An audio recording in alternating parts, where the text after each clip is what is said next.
Hi, everyone. My name is Evan Berry. I'm the Communications Director to Senator Becca Rausch. I'm going to tell you a little bit about how you as youth can have an effective conversation with legislators and advance some of the issues that are priorities to you. I'm going to start it off by saying this.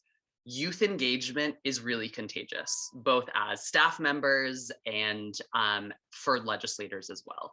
When someone who is young and engaged comes to your office with a priority, legislators really like to lend an ear because it is exciting to see their young constituents engaged, and it shows that the next generation of leaders are gearing up to carry the torch.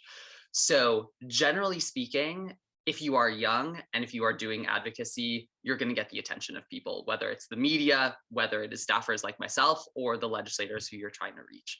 So first of all, you already have an advantage in your court, which is great.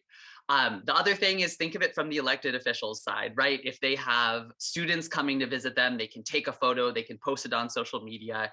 It works well for them as well. So it's kind of a win-win here. So you're going in favorably, and it's so great that you're already involved in the first place.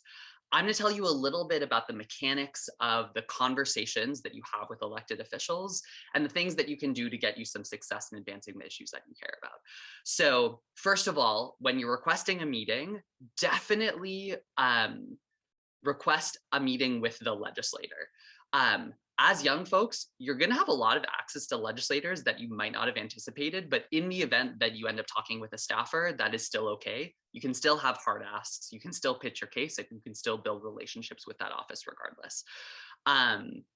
Something that you might want to keep in mind for meetings: there's always strengths in numbers when you're trying to advance an issue, whether that is the amount of social media posts that you're getting, the people that you have interviewed in the press, or just the people that you get around a table to speak with an elected official. There's always strength in numbers, especially when they are all constituents of that elected official. So when you're getting ready for a meeting, if you have other young folks that are interested in having that conversation and want to be part of the fold, whether it's other friends of yours that are within the legislator's district, or other advocates who all care about the same issue, bring them to the table, because the more people, the more important the issue seems.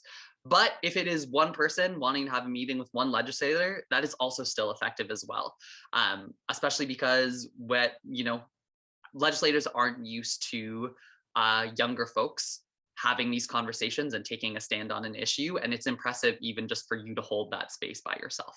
But generally speaking, strength in numbers is also an asset as well. Going into a meeting, research. Make sure you know what you're talking about. If you are focusing on a bill, for example, make sure you know where the bill is in the legislative process. Has it already gotten a committee hearing? Is it relevant to the senator or the representatives committee on which they serve? Is it just a bill that is sitting in another committee that they might not necessarily have any contact with in their day-to-day work, but it could come for a vote on the floor later? Knowing where it is in the legislative process can inform the asks that you have of the legislator, but also the arguments that you pitch to them as well. Sometimes we'll have folks come to our office telling us to vote a bill out of a committee that we don't actually sit on, and there's no relevance to us in that regard. But generally speaking, if you're also noticing that a legislator hasn't done much action on an issue that you care about, let's say it is a certain type of protections for trans folks within the Commonwealth, or your legislator hasn't been caring a lot about issues of climate justice, but you want this to be an issue that is more on their radar, even if it isn't a specific bill, you can still talk with the legislator about generally why they should pay attention to those issues. It is a recommendation that I would give you, though, to follow specific bills so that you can have specific asks about that legislation. The next thing that I would say, once you're in that meeting with that legislator or with that staff member, speak from the I perspective. Think about stories that you have that tie into that issue area that make this relevant. I had a public speaking teacher tell me, when you give a speech or when you're in a conversation with someone, they're only going to remember 5% of what you actually said, but they're going to remember how they felt throughout the entire conversation. That's where storytelling is important. When you can talk about why you have skin in the game of an issue, why it's affected you or your family personally, or just why it became an issue of consciousness that became part of your life. That is what the legislator or the staffer is going to remember. The hard facts are also important to back it up, but they might only remember that one story that you told them. So use that to your advantage, make it personal. That's how you get people to listen. And then in these meetings, have a hard ask, right? If it's a piece of legislation, that might be, can I count on you to support this piece of legislation in the next legislative session? Can I count on you to sponsor this legislation? If it's a specific amendment on a bill, can I count on you to co-sponsor this amendment? Can I count on you to vote yes on this bill when it's in the floor? Can I count on you to vote yes on this bill out of your committee? All of those are really hard asks that are really effective. You might not get the answer that you want within that meeting, but you have underscored for the legislator or for the staffer that this is a priority issue and that you're paying attention to it. After you have had your meeting with the legislator, after you've answered their questions, shared your resources, whatever, a follow-up conversation is never a bad idea.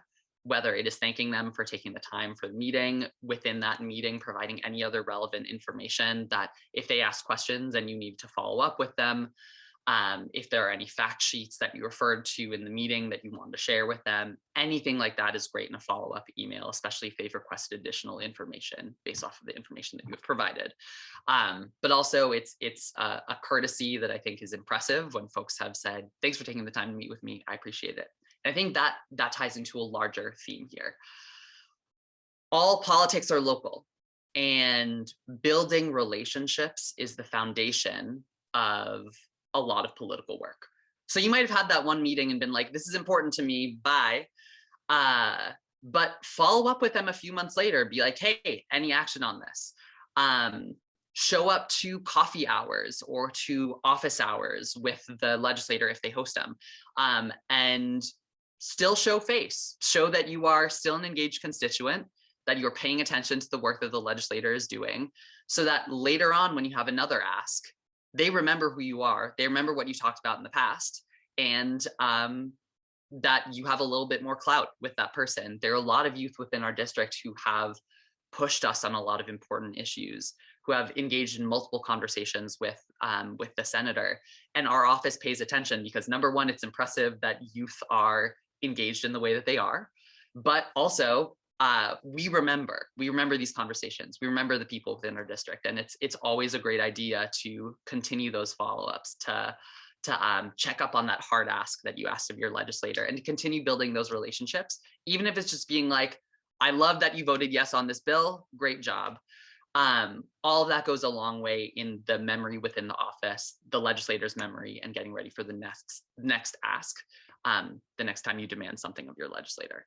So I am grateful that all of you are engaging in this process. We need as many hands on deck to see the changes that we want to see for the future and for now. And there's a lot of power when you have knowledge of the process. And I hope that all of you really lean into advocacy and get your voices heard.